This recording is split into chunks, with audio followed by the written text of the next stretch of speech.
Hello, Jigsaws. You know what time it is, right? It's Cradle time because Reaper came out on November 2nd, and it's almost a week since it's out. And of course, I finished it. What do you expect me to be? So, yes, this is going to be a full spoiler review of the book. I'll start, of course, with a non spoiler for those not reading the series. It's book 10. I have devoured books 2 to 9 within 2 months earlier this spring, and I've made reviews about it and every one of those books being better and better. And Reaper is as good. And what it does exceptionally well, in my opinion, is that it actually makes the earlier book in the series much better. Like the previous book, Bloodline, did, it actually puts a lot of context into things that happened in books 1 and 2. Reaper pretty much changes the entire scope of the series in a way, but that's going to be in the spoiler talk. So yeah, I have complained about things, about certain elements that I was not very fond of in the other books, and yes, here some they do make sense. They come into play again, and yep, I want to read more. So yes, this series is very good. There are a couple books left in it, so you can hop along and it'll be over. I mean, maybe by this time next year, the entire series will be over because Will Wight publishes one of them every 4 months or something. Go for it. It's very good, and even if the end is not great, which I highly doubt because there is a good track record of hit after hit in the series. Yeah, it will be amazing. It's a great idea to get it and get a little taste of expecting the next book in the series. And the theories that you read on Reddit that may or may not turn out to be true. And I was surprised by a specific one being true because I was not believing in it. But what can I say? It's a spoiler. So yeah, for those who have read the series up to I don't know Bloodline, and they're like, stick it the next one. Yes, you should. I'll get it that maybe you ordered in a paperback edition and you're still waiting for it because the world has gone to hell and postage is an issue. So I'll do a spoiler light review for those who have not read Reaper yet. This one is exploring the labyrinth and its mysteries. If you remember from Bloodline, book 9 in the series. Yes, I'm going slow because someone may be rushing to the computer to close the video or something. If you remember Bloodline, it ended with the team beating up one of the titans of the Dead Gods. Meanwhile, Regan San, one of the monarchs, has entered the labyrinth, which has a hunger field and makes everybody get weaker and weaker where they're inside. It also applies to the Secret Valley, Lindon's home. So yes, while Lyndon has saved his country like he was supposed to, but now he wants to explore the labyrinth because he feels that there is a super strong hunger secrets within and he will grow stronger. And the book starts right in the aftermath of book 9 when we try to see where is everybody, what's happening, how it is affecting the world. Lyndon reconnects with his family, and there were some amazingly funny parts, especially when it comes to Lyndon's father, who does not believe that his son is actually super strong, that he's a hero, he's one of the best martial arts, sacred artists in the world. So he has to reckon with this. But of course, at some point, the entire team will go into the labyrinth and explore it. And also, the book is called Reaper, so we get some insight into who Osriel is. Because yes, Osriel has a link to the labyrinth in the Secret Valley. And this book gave me a lot of Ghost Walter flashbacks because it's some of the characters all alone in a structure that is isolated and they try to survive against odds that are way over their head. They have to deal with a monarch. And okay, the monarch, it's Regan San, right, is weakened by exposure to the labyrinth, but he can pull a fight. I say that Ghostwater was one of my least favorite parts in the series, and because it has certain issues, in my opinion, you can go back to my review for the book and see what I was talking about. But basically, we have a rational explanation of how Lyndon advances and becomes true gold in that book, or was he a high gold in this one? Yeah, never mind. He gets super strong, but he does that by camping in a certain place and spending time there and using resources that are available, and it doesn't make great fiction. I think that Reaper, the Labyrinth part, goes into the other direction with the entire team being there. And of course, there is an amazing fight midway through that had my blood pumping. But again, there is a lot of exploration that feels that the pace is kind of. And there's stuff happening in the world, some stuff that are earth shattering, because at this point the story has reached some cosmic levels. There is a lot of plot lines too with the Abidan and their fight against the Vrostir, and I'm pretty certain I have lost a lot of parts of this arc in previous books because I assumed that the Vrostir were some sort of Abidans. Well, they're not. They're servants of chaos, and the Abidan are servants of law, so we have a law chaos situation like with Elric of Malibone, and there are a lot of fights there and a lot of battles won and lost and plots within plots. Actually, it ties up at some point. So yeah, there are some parts in this book where the pacing was off. There were parts where I didn't care about the Abidan. I just wanted to go back to the labyrinth and see what was happening and how the team will deal with this. And we have a lot of characterization, of course. We have a lot of parts when we get to know more about the characters and how they react to the changes because they finally had some downtime after rushing to go here and there and become more powerful. It's interesting to see how they use their power, how their powers define them, not the way they seek power. And yeah, the stakes are high.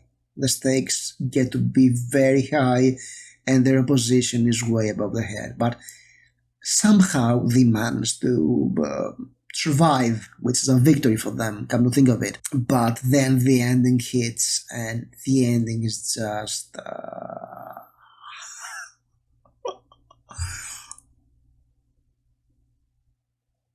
I have to go into spoilers for this one, alright? So yeah, the spoiler light way is that this book have some pacing issues, but their payoff is worth it. And I feel that in some way, Bloodline had similar issues too. Yeah, throughout these books, I have this. Yeah, Lyndon's becoming super strong and doesn't make lots of sense, and the heroes are the stronger in the world, and doesn't make sense to be have three people in there being so powerful like Yerin and Lyndon and Mercy. And of course there is Zeal, and Zeal is my favorite character because he acts like he is very cynical, very grumpy. He's just amazing. His reactions are amazing. I was like highlighting his lines on my Kindle. I don't have the money for a Kindle, alright? He's definitely getting to be one of my favorites, alright? Zeal is my spirit animal. Spoilers, for those who have read the book, you know what I'm talking about. There is a part within this book, towards the end, when we get a big reveal. And the reveal is that Ethan, the mentor of Lyndon and Yerin, and a charming fellow that is mysteriously competent, is actually Osriel, the Reaper, the missing Abidan, who has returned to the world of Cradle, his birthplace. He has joined his family as a descendant of it. He's cloaking his abilities, that's why he's not, he's just a true gold in the beginning of the series, but actually he's an Abidan. He hasn't only ascended, he was one of the most badass monarchs in the world of Cradle. He was a prodigy, a craftsman, an amazing guy who made some bad choices in his life, of course, and he's back to Cradle. Cradle is not a random iteration in the world of the Abidans, the birthplace of the original Seven, who also came from the Labyrinth. And of course, Osriel is also from Cradle, and Cradle provides the Abidan with a lot of recruits, like Fury, who ascended in the beginning of Bloodline. So Osriel, aka Ethan, is back to Cradle, and he's trying to recruit a crack team of Abidan to be his Reapers, his special task force that clears iterations from the corruption of chaos of the Brosphere, something that the rest of the Seven are not too fond of, alright? That's why he went rogue. So throughout these books, we're reading the story of a powerful being coming to Earth and training a bunch of young sacred artists to become uh, the commanders of the heavens. That's why the team is growing so strong. That's why Aidan knows how to get the most out of them. That's why he's so confident and great at fighting superior opponents. That's why, I mean, he actually won a monarch in the tournament. So that should tell you something about what is happening. And we have a lot about the Hunger Madra, and we also have a huge reveal.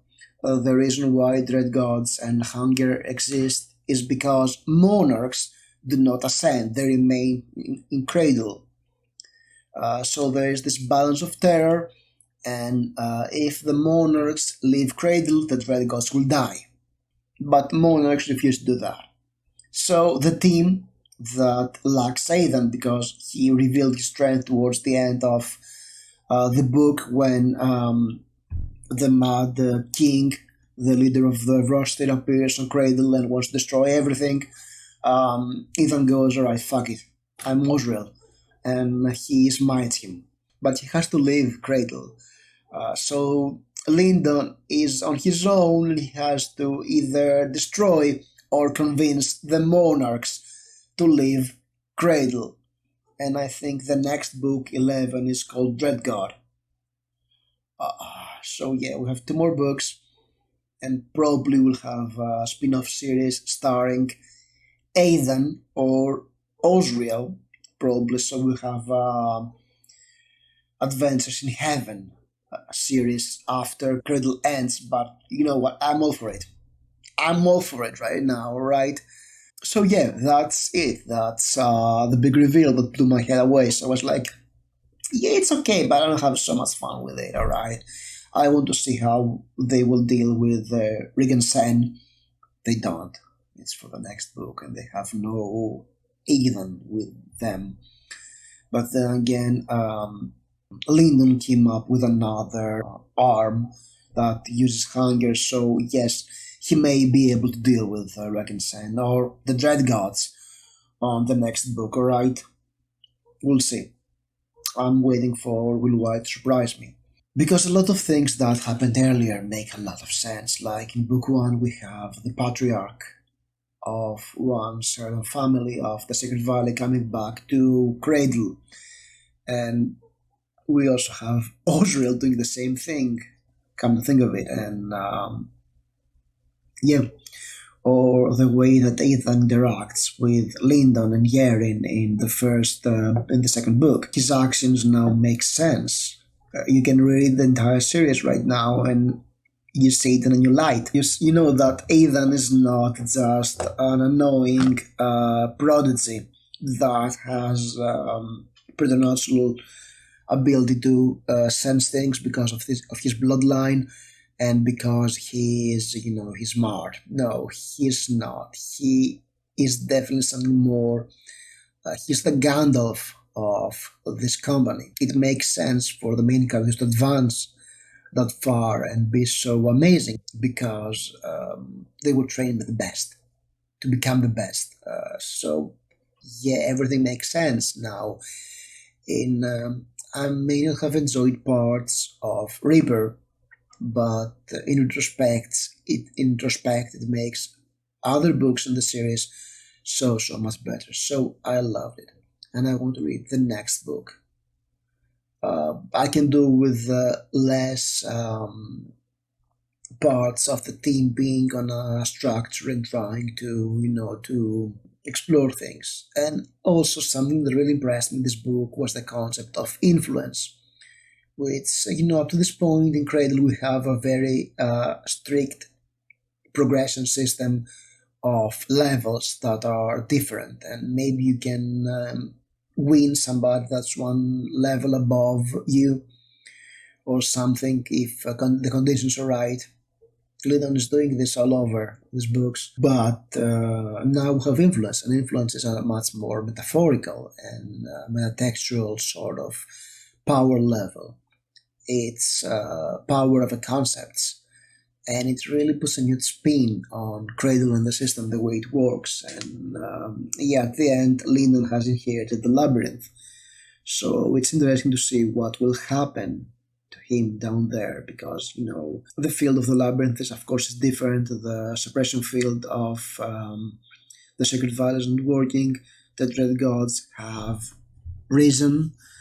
There is chaos happening in the world, and it's an interesting place. It's interesting times, and I'm really interested to see where this is going. But of course, that's for another time when the next book is out.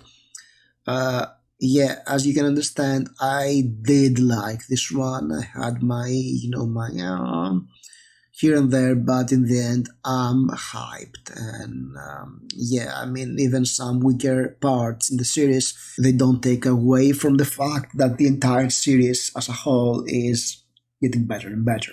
So yeah, that's my review. I'd love to hear your opinions about Reaper. Do you think that you liked some parts? Do you think that was lagging at some points?